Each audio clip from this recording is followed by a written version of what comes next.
Des sentiments de satisfaction parce que ce n'est pas la première fois que je viens à Nioro, mais je trouve que le parti a fini son implantation dans les différentes communes.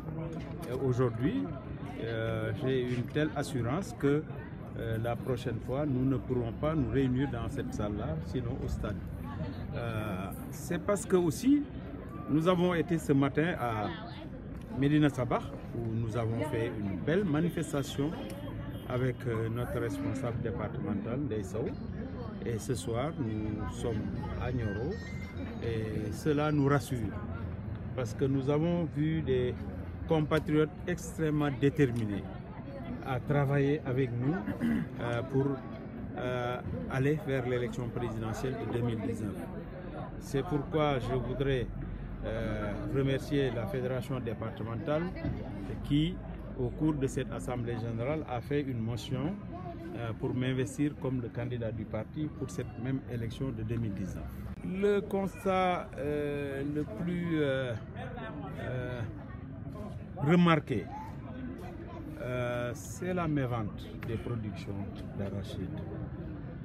J'ai reçu un cri de cœur de l'ensemble des populations qui se trouvent dans un désarroi indescriptible. Nous avons vu des personnes qui nous ont annoncé avoir vendu leur production à 100 francs le kilo. Et cela m'a fait très mal au cœur. Et face à cette situation, je me suis dit que nous sommes avec un président qui est incapable de résoudre cette question-là. Parce que les deux déclarations que nous avons entendues de sa propre bouche nous confortent dans cette position. La première était consécutive à sa visite ici à Nioro pour demander aux populations de consommer ces arachides-là.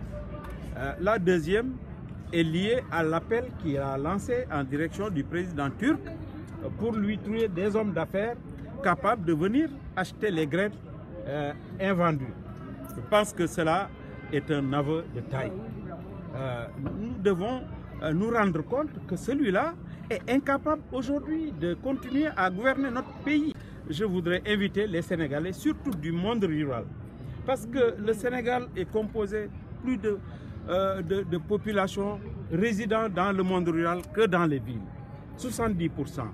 Donc, si les 70% des Sénégalais se trouvent dans cette situation, je pense que nous devons réfléchir et penser que le président Macky Sall ne peut pas résoudre nos problèmes.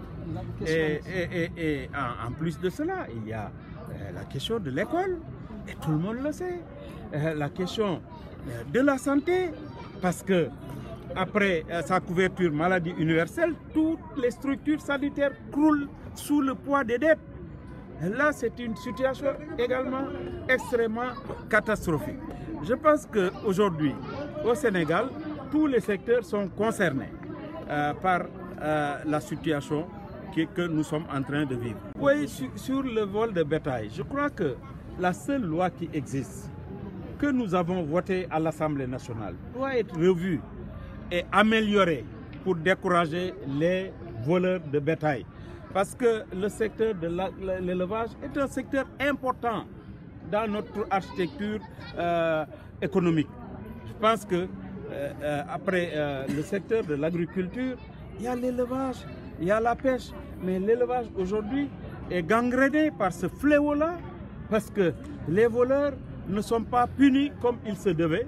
Et donc, je lance un appel au président Macky Sall pour réfléchir afin de pouvoir corser cette loi qui existe et décourager les éventuels voleurs de bétail. Oui, je dis que nous devons essayer de réfléchir et trouver une solution pérenne à cette situation que nous avons connue depuis 2012, parce que chaque année, nous nous retrouvons dans la même situation. Nous devons, comme l'ont fait plutôt des pays de l'Asie, la Chine, l'Inde ou le Brésil,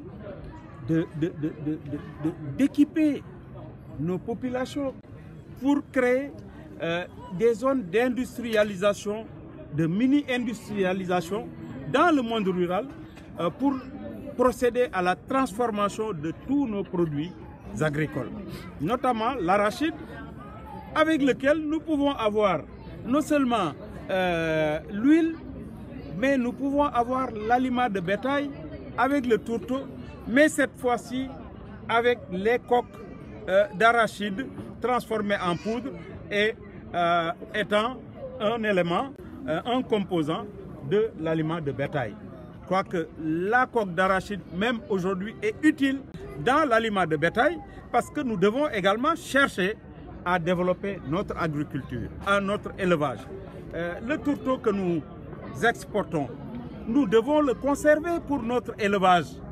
Nous devons créer beaucoup d'usines de bétail, d'aliments de bétail, parce que l'élevage occupe également une place centrale dans notre économie. Pour importer de la viande ou des produits laitiers, en tout cas du beurre, fromage et autres. Nous devons être en mesure aujourd'hui, ici au Sénégal, de développer ce secteur en dotant les éleveurs de kits de traite solaire qui vont nous permettre de ne plus faire la traite avec la main parce que ça, il y a un inconvénient que nous pouvons décrire. Mais pour un problème de salubrité, nous devons doter ces éleveurs-là de kits de traite au solaire qui fonctionnent avec du soleil, en même temps de kits de conservation du lait qui leur permettraient de conserver leur lait et de pouvoir le vendre à des usines de transformation parce que nous devons en implanter ici au Sénégal. Nous importons ce lait-là alors que pendant la saison hivernale, nous perdons des millions de litres de lait dans les zones sylvo-pastorales. Donc je pense qu'un pays, on doit le construire avec des idées. On doit le construire en dotant de moyens également les populations pour créer une équipe qui pourrait devenir demain des industriels, mais en mettant en place de petits systèmes qui permettraient aux populations d'arriver à transformer les produits